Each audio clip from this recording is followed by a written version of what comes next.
It's the 28th of October, and suddenly it's very mild. It's 14 degrees on the dash. It's not far. I think it's my thing at home said 13.5, so it's not far out. It often is a bit too high on the dash because it's recording the temperature of the engine bay or something, isn't it, really, when the air is coming in near the road.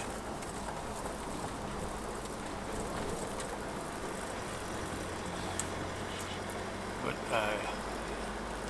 the last week has really been quite nice, but not particularly warm.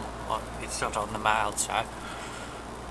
Most days around 10 or 12 degrees, something like that. Quite normal for Taria. Because up to the middle of the month we were actually way below normal. The grass has sort of stopped growing, or it had. It's about now again.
So we're taking the second load of lambs to Ruswarp.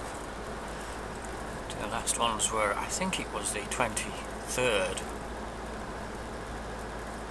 of September. That date seems to be in my mind. So we're 5 days later this month, because I was going to go last weekend, but it wasn't impossible, but it was raining on and off all morning, and then it rained again. I think I'd have just gotten penned up and it was raining again, so really it's far from ideal. First thing, you churn your pen up, and then it's churned up for the rest of the winter, where you can sometimes get away with it by avoiding the wet days, because it's quite a dry spot. But secondly, the lambs would have been quite wet and wouldn't look anywhere near as good as they do when they're dry and fluffy, which they are this morning. It's been about 5 millimetres of rain overnight.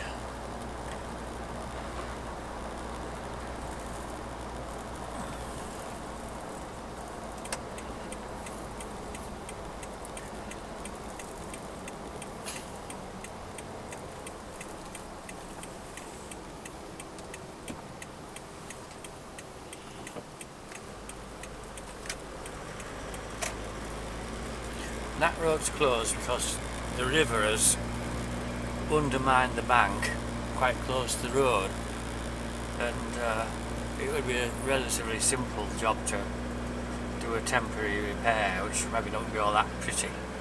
But no, we'll put some big barriers across so everyone can just go around, and that's actually well used with good reason, because Castleton is not the most agreeable place to drive through at best of time.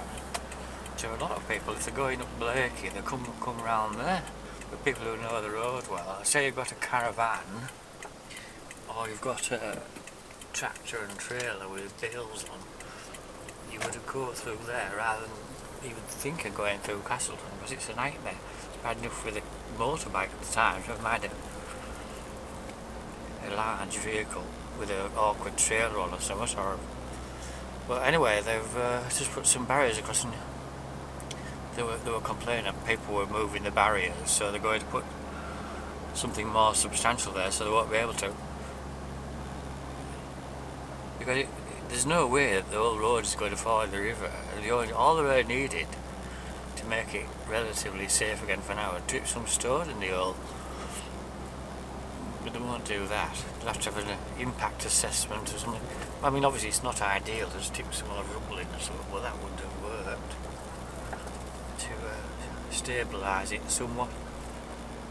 To Castleton. It does vary tremendously. Sometimes you come through it, it's really not bad at all. And it's lucky in a way that it's the quieter time of year now. So we haven't got all the tourist traffic and big motorhomes to any extent. There's still odd ones, obviously.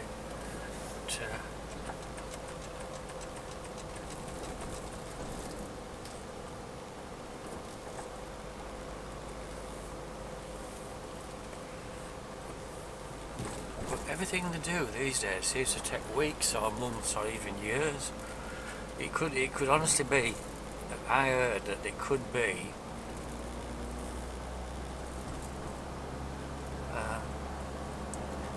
not next year, but the year after, before they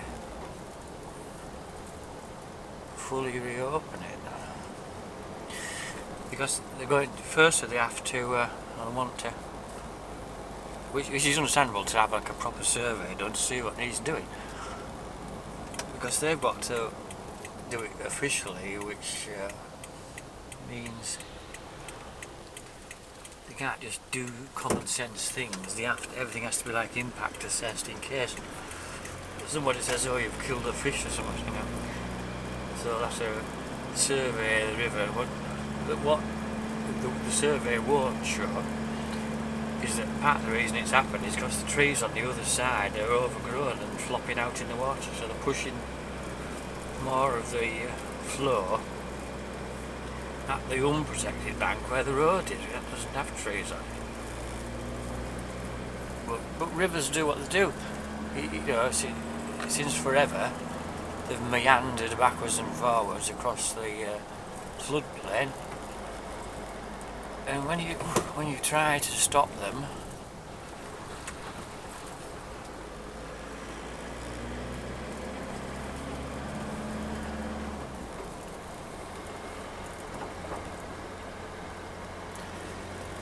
you have to do it relatively forcefully. You can't just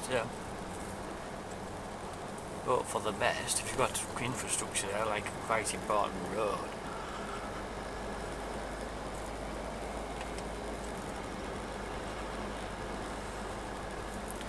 so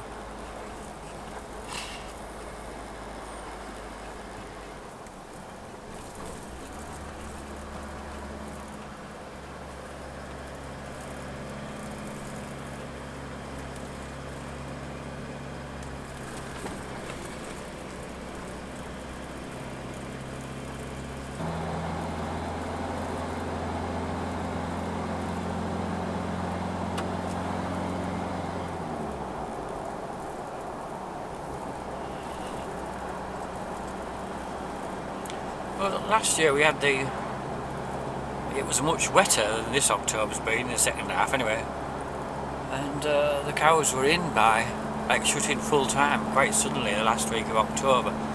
They're still going out, they're not really getting very much grass, and starting to look like the bullocks really ought to have been in.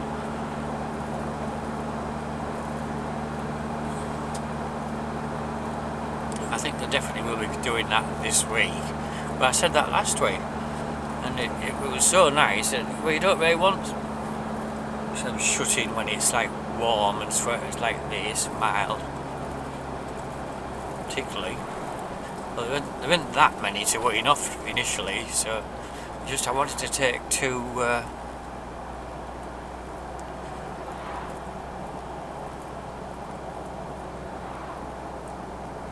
cool cows out as well, because they'll lay outside on it and get mucky because they're that fat.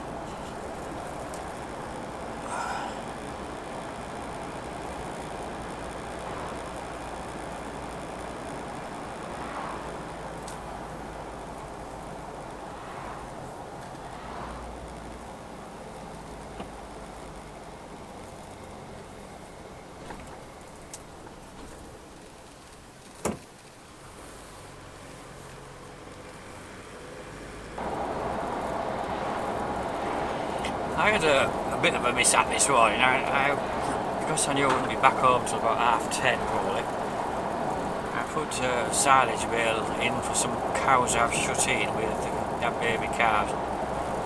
And it was all, I don't say it was a rushy, but I wasn't quite thinking what I was doing. I backed out of where I parked the loader and forgot, in inverted commas, that my blooming trailer was just to say in hitting range, and I caught the very back corner of the trailer with the rear tyre of the tractor, and it slightly bent the sort of foot plate thing which supports the mudguard. Now that mudguard has been broke before, so it was tied together with cable ties, so it broke, had to be redone, and I bent the footplate thing back up, and actually that worked better than I expected. When you'd hardly noticed now, I literally just jacked it up. So that was very annoying. It took about 10 or 15 minutes to resolve. I'm not late, but I'm later than I was expected to be.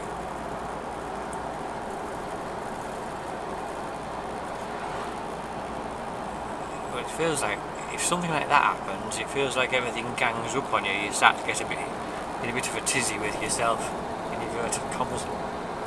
I think that garage there takes fuel cards. It doesn't really say it anywhere outside. I'm going to ask them one day, because they're quite cheap anyway, to be fair. Well, it'd be very handy through winter when you don't go that far.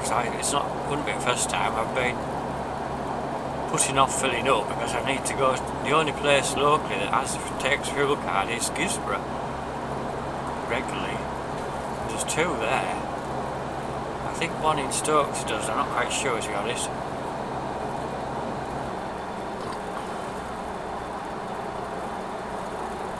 I believe the Egton road here, it had a closed diversion sign on, but it wasn't the road to Egton, it was after, before you go to Gromont you couldn't go through, and people did used to go that way quite a bit to get to the railway, the steam train.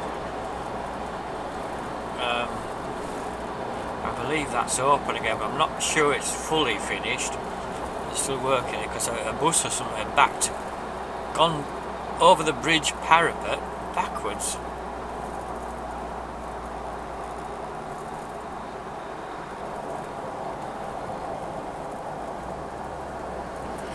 Diversion, the closed signs have gone.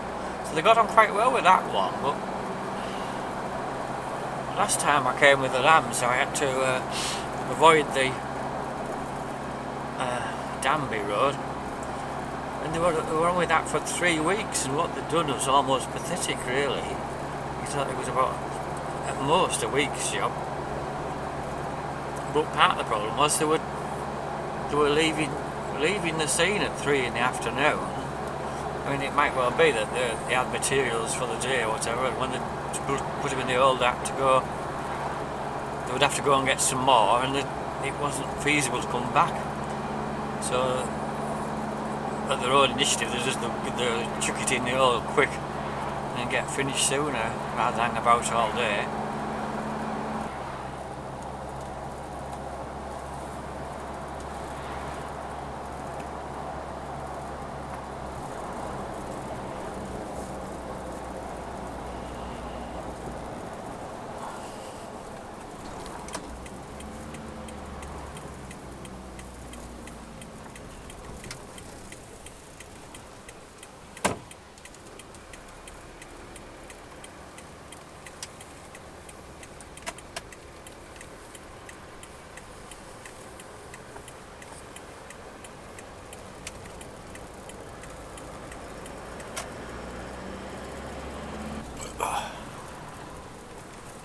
Shouldn't park there. It's double yellow lines and you're on the footpath, and you make people go into oncoming traffic, you silly woman.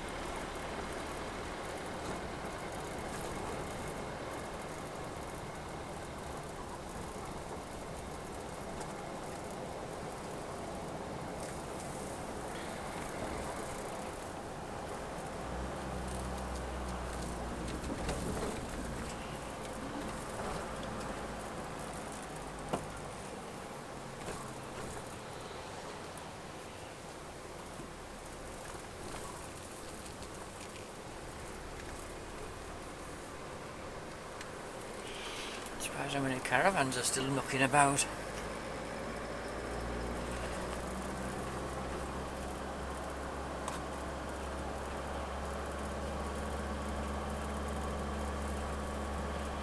Unleaded 125.9. That's cheap, isn't it? It's almost makes you want to go and get some, even though I have diesel in this.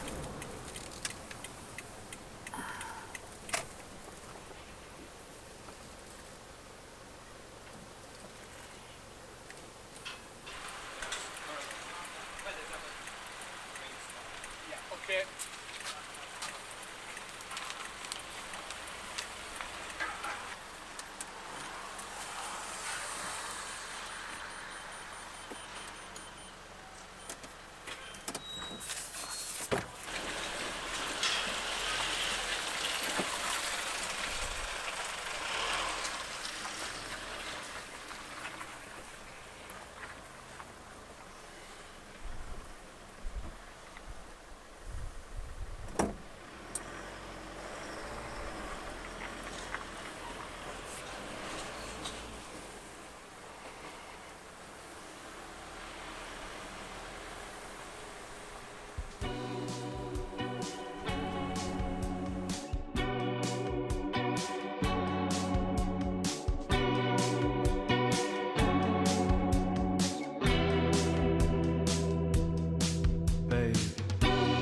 What's it gonna be?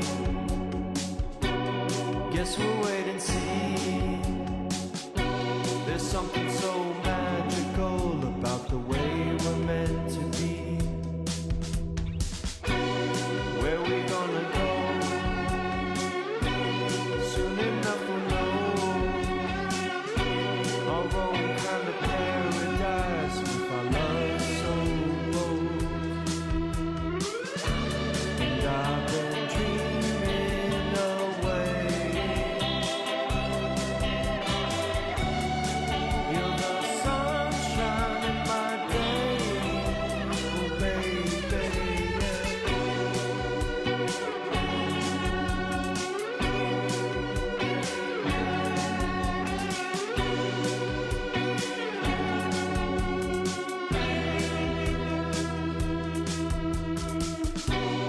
when we close our eyes,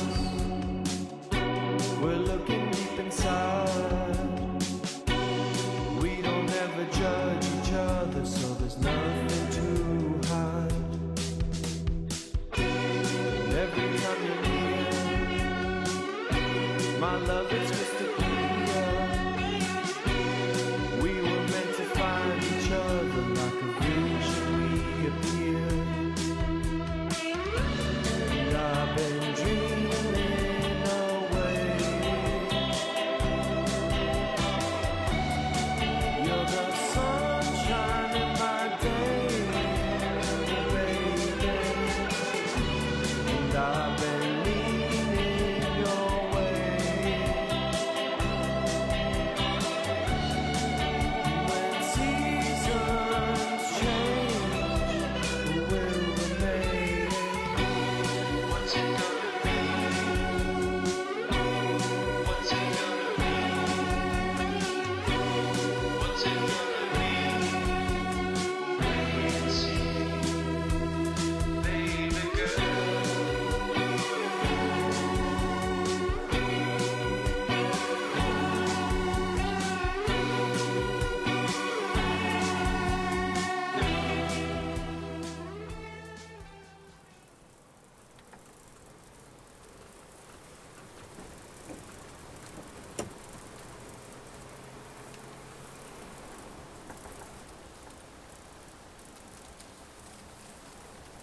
I don't like this bit of road because you often meet.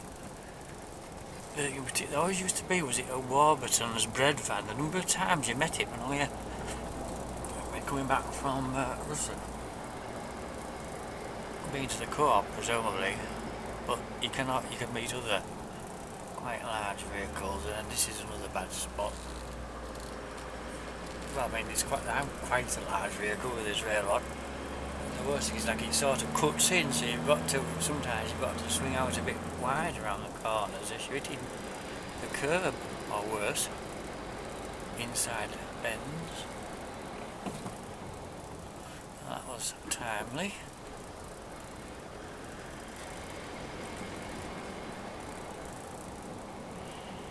Looks like a camper van up that track where you go to the beacon mast, or maybe isn't. Somewhere there. It might not be a camper van, it might be a works van.